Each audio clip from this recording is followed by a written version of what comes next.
Present design session, our first speaker is Tang. He's going to talk about non-clairvoyant dynamic mechanisms. Thanks for introducing and thanks for coming. So my name is Song Zuo from Tsinghua University, and I will graduate and join Google in next month. And this work is a joint work with Vahab Mirrokni, Renato, Paes, Leme, and my advisor Pingzhong Tang. Okay. So dynamic mechanism has been studied for a long time, and it is also a very important topic. And here I just list some examples. I have some recent ones that under a similar model with us, and also some under the different model with us. And there is a detailed survey by Bergman and Valimaki in 2017. You want to know more? Okay. So let me move to the specific setting we consider in this paper. Okay. So let me first introduce the setting and also the notion of non-clairvoyant dynamic mechanisms. Okay. So I will start first with the clairvoyant version. So consider a fisherman who catches a fish every day and sells the fish over time. And he knows what types of fish he will catch in the future. Okay? So this is why we call this fisherman clairvoyant. Okay? And so the fisherman first catch a fish and try to sell the fish by an auction to a set of buyers. But to make things simple here, we consider a single buyer case. So we have a buyer and observe the fish, knows her value, and reports to the fisher. And the fisherman needs to determine the outcome of the auction, so which includes the allocation X and payment P. Okay. So in the first day, both the fisherman and the buyer has no information about the exact value of the future fish. Okay. So they only know the prior distributions. and the fish may have different types. And fish with different type will have different prior distributions. And even the fish of the same type, their exact value might be different because the fish could be different in the size or quality and so on. Okay? And then in the second day, the buyer observes fish, knows her value, reports, and the fisherman determines the allocation. Now it could be a function of the reports on the day 1 and day 2. So this is why we call the mechanism dynamic. Okay? And then the third day and the fourth day. Okay? So we assume that in each day or each period, the buyer has a cosilinear utility. And the overall utility of the buyer is simply a sum across all the periods.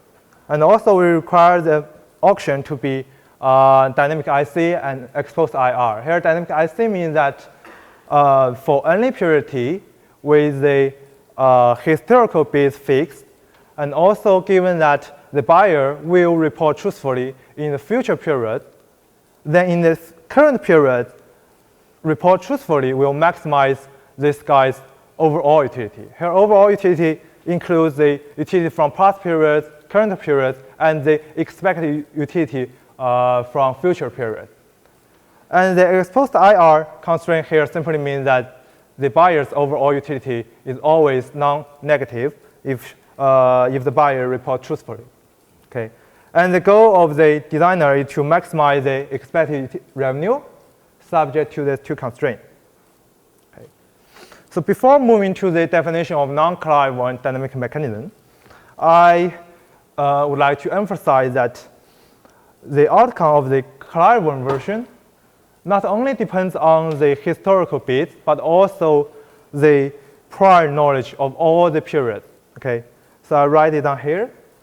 For example, the allocation of the second fish will also depend on the type of fish over all the 4 days.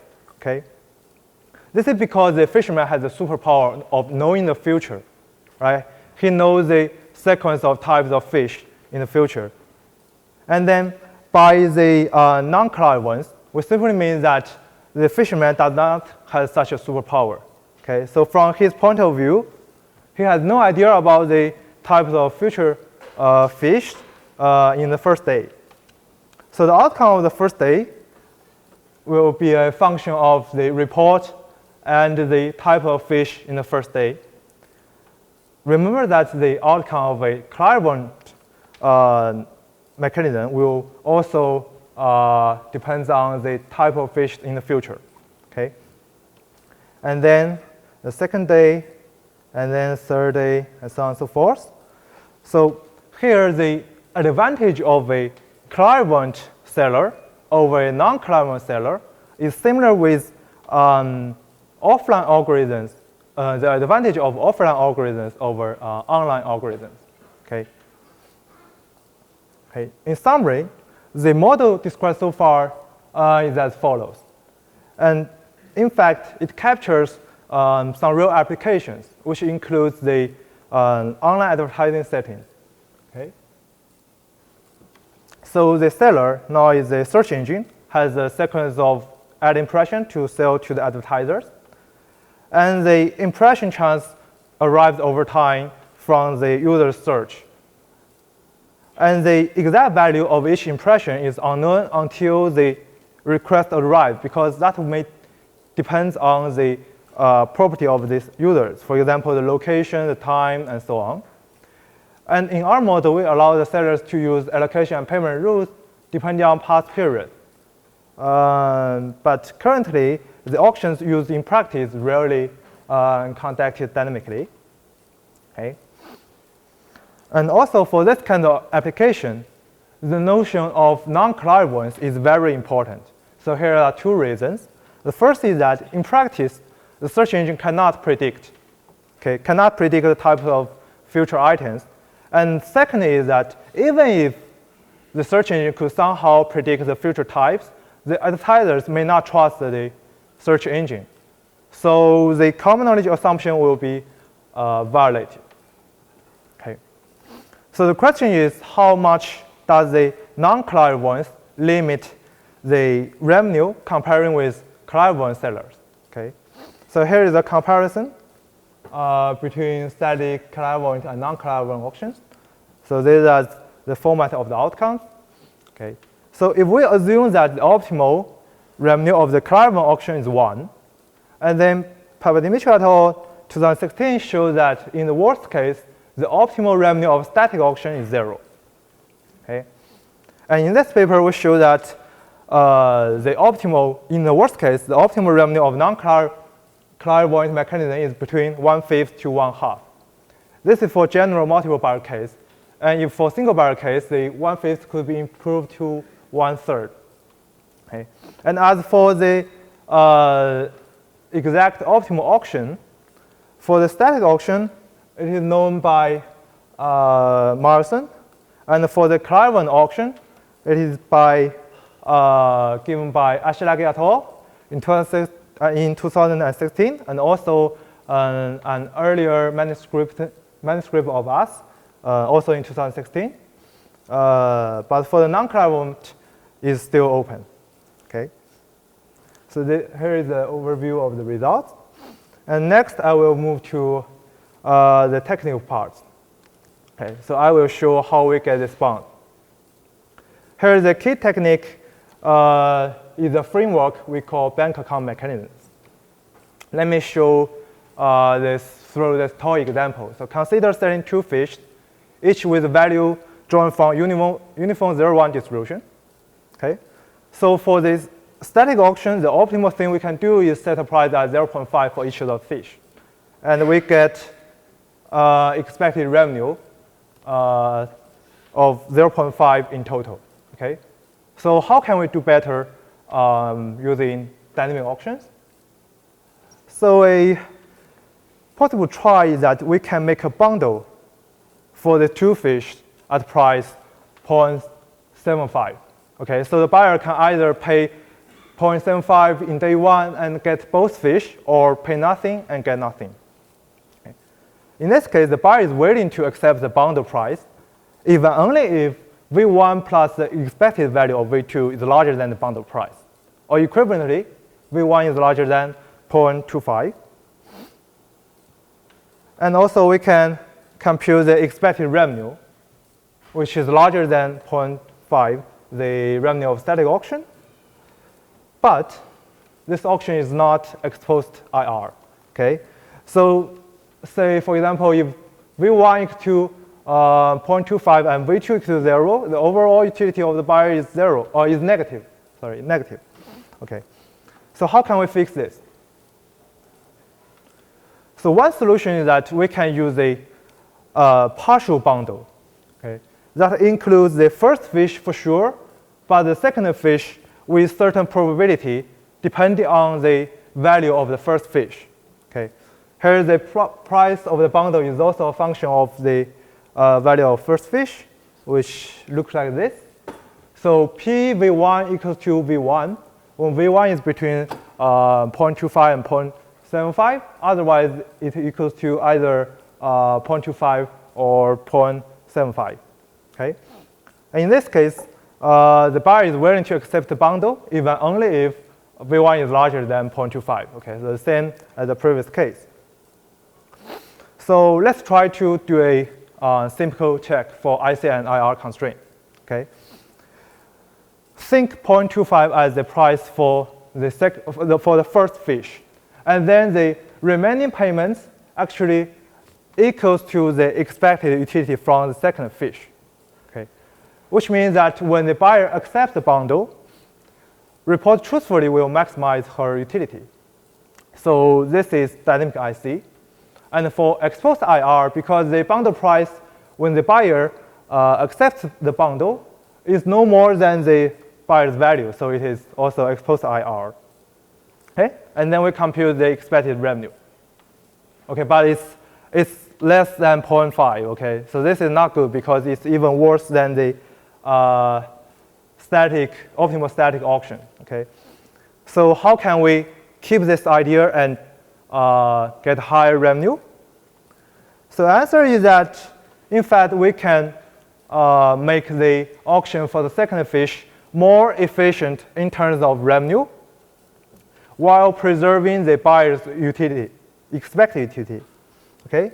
So we set a positive price at P2 prime for the second fish, which is a function of the value of first fish, and then it such that the expected utility from the second fish remains the same. Okay, so everything is fine.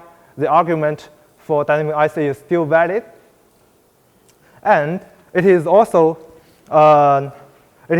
exposed IR because the payment in both periods is no more than the value in that period. Okay, and for the expected revenue, we have this additional term, and the total revenue becomes more than 0.5. Okay, so we get a solution. And let's try to rethink about the previous example and try to generalize the idea therein. Okay, so there are two payments, PV1 and the P2 prime. And in fact, PV1 could be split into two terms. P1 prime, which equals to 0.25, the price for the first fish, and the rest part. Okay. So here, both P1 prime and P2 prime could be think as the posted price for the first and second fish. And we call the two payments are the intra-period payments. And the last term, PV1 minus P1 prime, we call it inter-period payment. Okay.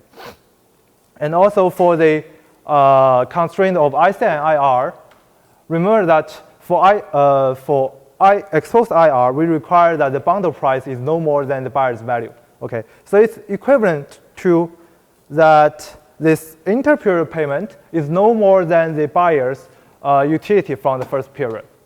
Okay, and then for the dynamic IC constraint, it requires that this inter-period payment equals to the expected utility from the second fish.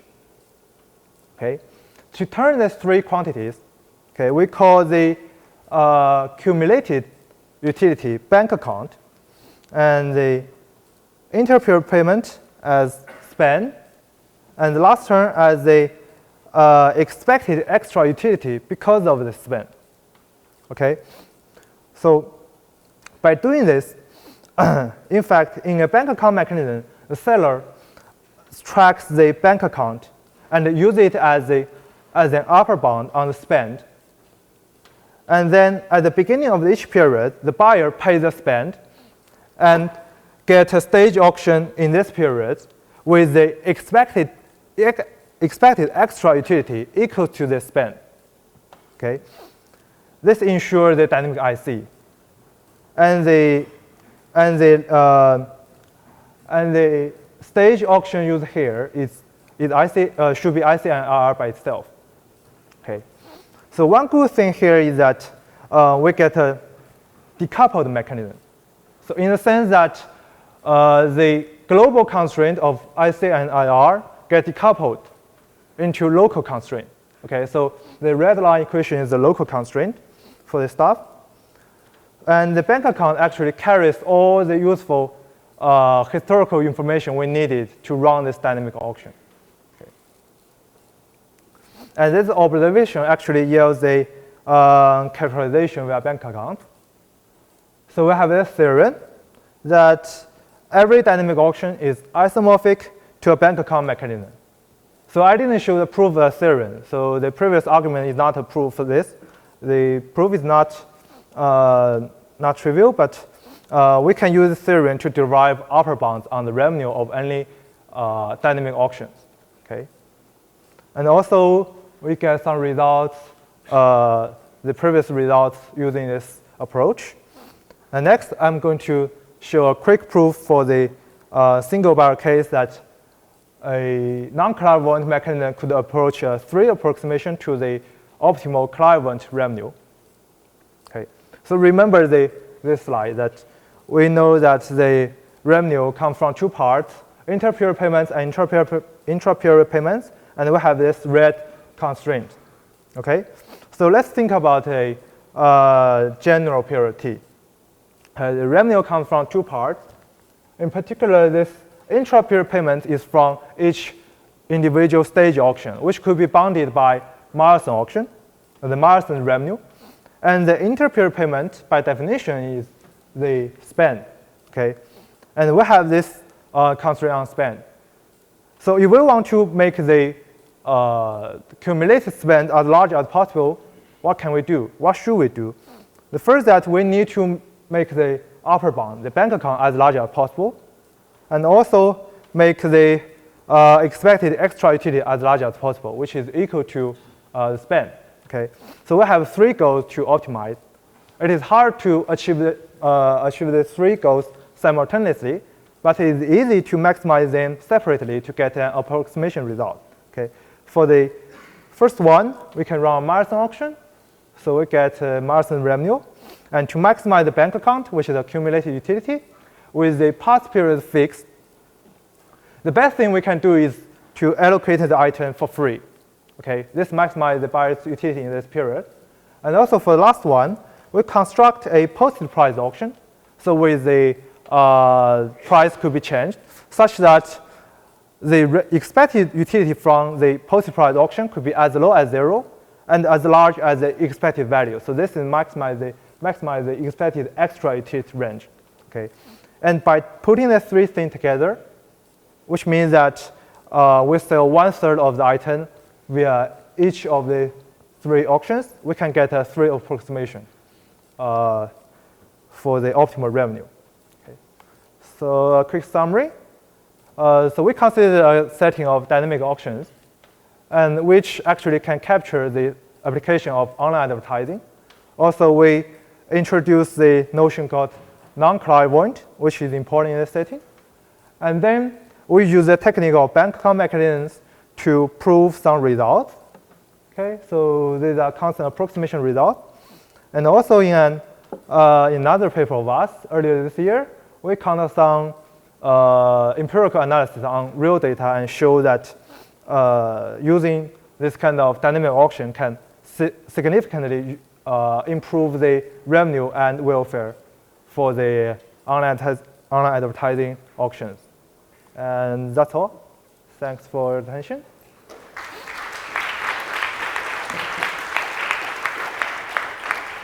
One more question if the speaker sets up. I have a question. So how do you define your incentive compatibility constraint if the buyer does not know the future distributions? Yes. So in this case, we just ask the for all quantifier on the future distributions. So for any possible sequence of my question is, how do you define the incentive compatibility constraint when the buyer does not know the future distribution? yeah. So we add a for all quantifier for the for all possible buyer distributions, and require the constraint to hold for all the cases. So